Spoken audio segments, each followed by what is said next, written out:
시청자 여러분 안녕하십니까? 뉴스 데일리 베스트 민앵커입니다. 내년 3구 대선에 나설 국민의힘 대선 후보가 윤석열 후보로 확정됨에 따라 윤 후보는 내년 대선까지 사실상 당대표로서 당무 전반을 지휘하는 무소불위 권한을 갖게 됩니다. 이건 관례상 그렇게 하는 것이 아니라 당원 당규에 따른 것인데요. 국민의힘 당원 제74조는 대통령 후보자는 선출된 날부터 선거일까지 선거 업무의 효율적인 추진을 위해 필요한 범위 내에서 당무 전반에 관한 모든 권한을 우선에 가진다, 이렇게 규정하고 있습니다. 이에 따라 이준석 대표도 본인이 당대표로 가진 전권을 윤석열 대선 후보에게 넘겨야 하고 선거에 협력해야 하는데요. 이 때문에 윤 후보의 첫 숙제는 이준석 대표와의 관계 설정이 될 전망입니다. 두 사람은 지난 8월 경선 룰을 놓고 거친 신경전을 벌여 이른바 투스톤 갈등이 도마에 오른 바 있죠. 특히 이 대표가 윤 후보를 언급하는 과정에서 저거 금방 정리된다라고 한 녹취록이 나오면서 양측의 감정 싸움이 위험 수위로 치닫기도 했었고, 윤석열이 대통령이 되면 지구를 뜨겠다는 유튜브 영상이 공개되며 돌아올 수 없는 강을 건너는 것이 아니냐는 관측이 나오기도 했습니다. 하지만 이 둘의 갈등은 표면상으로나마 경선을 전후로 봉합 국면에 접어들었는데요.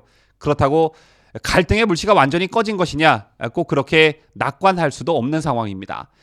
국민의힘 대선 경선이 끝나고 이준석의 언행을 보면 이러다 무슨 사단이 나겠구나, 이런 걱정과 우려가 절로 드는데요. 오늘만 해도 우려스러운 이준석의 언행이 여럿 나왔습니다.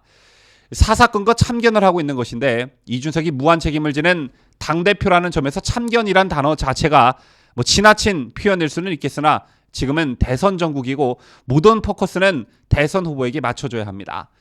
그런데 관심을 받고 싶어하는 이준석의 어떤 고질병이 다시 재발하고 있는 것 같습니다.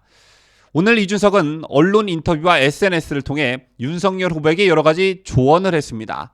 말이 조언이지 사사건건 본인의 영향력을 과시하려는 듯 좀 오버한다는 느낌을 받았는데요.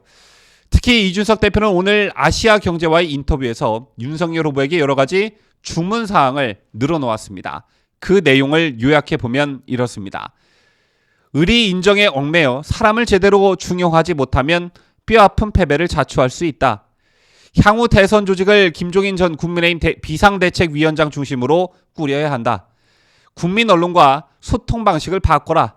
2030 지지의 가능성을 보였을 때 홍준표 의원은 굉장히 기민하게 움직였다. 윤 후보 역시 이런 계기가 있을 때 기민하게 움직여라. 이 정도로 아시아경제와의 인터뷰 내용을 요약할 수 있는데요. 이거 완전 오버하는 것이죠. 제가 알고 있는 한 민주당 송영길 대표는 대선 후보로 확정된 이재명 후보에게 이래라 저래라 이런 말을 하지 않았습니다. 이런 이준석의 발언이 왜 문제가 있냐면요. 저런 식으로 본인의 생각을 언론에 대놓고 말하면 이게 어떤 하나의 기준점이 됩니다. 그리고 차후 윤석열 후보나 윤석열 캠프에서 이준석이 미리 내뱉어 놓은 말과 좀 다르게 결정을 내리게 되면 언론에서는 기다렸다는 듯이 국민의힘이 큰 갈등이 있는 것처럼 당대표와 대선 후보 간 큰 마찰음이 있는 것처럼 보도하기 시작합니다. 이렇게 되면 선거에 아무런 도움이 되지 못하죠. 또 오늘 이준석은 선거대책위원회 구성과 관련해 일종의 가이드라인을 제시하기도 했습니다. 오늘 아침 한 라디오 프로그램에 나와 이런저런 평론질을 했는데요. 특히 페이스북에 글을 올리고 윤 후보 캠프가 대선 컨셉트를 조직선거로 잡고 수백만 장 임명장을 뿌리겠다는 발상을 내놓고 익명 인터뷰로 들이밀기 시작했다며 그냥 할 말이 없다. 어떻게들 하겠다는 건지 보겠다. 이렇게 으름장을 놓기도 했습니다.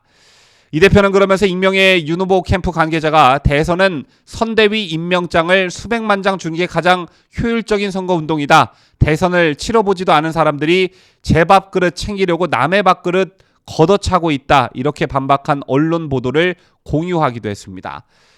현재 윤 후보를 지원할 것으로 예상되는 김종인 전 위원장과 이준석 대표는 캠프 규모의 축소를 주장하고 있는데요. 하지만 이재명 후보 캠프가 메모드급 캠프를 차린 것에 어떻게 효율적으로 대적할지 이런 것에 대한 의견은 분분한 상황입니다. 이런 상황에서 마치 자신의 생각이 꼭 정답인 양 저렇게 공개적으로 방점을 찍어 놓는다는 건 존재감 과시, 영향력 과시라고밖에 해석할 수 없겠죠. 현재 이준석은 2030 세대를 볼모로 사실상 윤캠프에 협박질을 하고 있습니다. 오늘 이준석은 2030을 10명이라도 모아온 실적이 있느냐? 이런 말을 라디오에 나와 공개적으로 발언했는데요. 4.7 서울시장 보궐선거에서 오세훈 당시 국민의힘 후보의 2030 세대의 지지와 6.11 전당대회에서 2030 세대 돌풍 이런 언론에서 이준석에게 보내는 일종의 찬사에 단단히 취해 있다는 생각을 지울 수가 없습니다.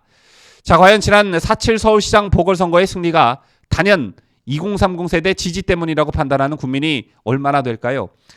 그때 선거판 자체가 민주당 소속 박원순과 오거돈의 실책으로 이루어진 선거였고 여기에 부동산 문제 등 문정권과 민주당의 실정으로 생긴 민심 이반 속에 치러진 유리한 선거였습니다. 또 전당대회에서 본인이 당대표가 된 건 2030 세대의 돌풍이 아니라 엄밀히 말하면 조중동을 비롯한 전 언론의 이준석 띄우기 때문이었다는 사실 모르는 사람이 없죠. 그런데 이번 대선에서 즉 2030 세대의 절대적 지분은 내가 가지고 있으니 내 말을 듣지 않으면 큰 코 다칠 것이다. 이런 식의 발상과 공개 발언 또는 영향력 과시는 대선에 아무런 도움이 되지 못합니다. 자, 물론 이번 대선에서 이준석 대표의 역할은 분명 있을 것입니다. 하지만 누가 뭐래도 앞으로 대선까지 남은 4개월의 시간은 대선 후보의 모든 포커스가 맞춰져야 하고 대선 후보 중심으로 당이 돌아가야 합니다. 그런데 여기서 이준석이 주인공이 되려고 이런저런 정제되지 않은 말을 막무가내식으로 내뱉는다면 전혀 선거에 도움이 되지 않습니다. 더군다나 이번 대선에서 국민의당 안철수의 도움이 절실한 상황에서 이준석은 매일같이 안철수의 악담을 퍼붓고 있죠.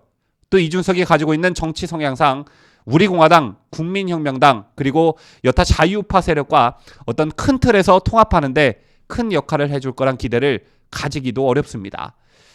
이준석이 당대표가 됐을 때 우리는 이준석 리스크라는 말을 자주 해왔습니다. 그 말 속엔 걱정과 우려가 담긴 말이었지만 이준석이 이 걱정과 우려를 본인 스스로 털어내고 잘해주길 바라는 어떤 기대감도 있었을 겁니다. 부디 이번 대선 기간 동안 이준석 리스크라는 말이 다시 회자되지 않기를 바랄 뿐입니다. 지금까지 저는 자유대한민국을 소화하는 뉴스데일리 베스트 민앵커였습니다.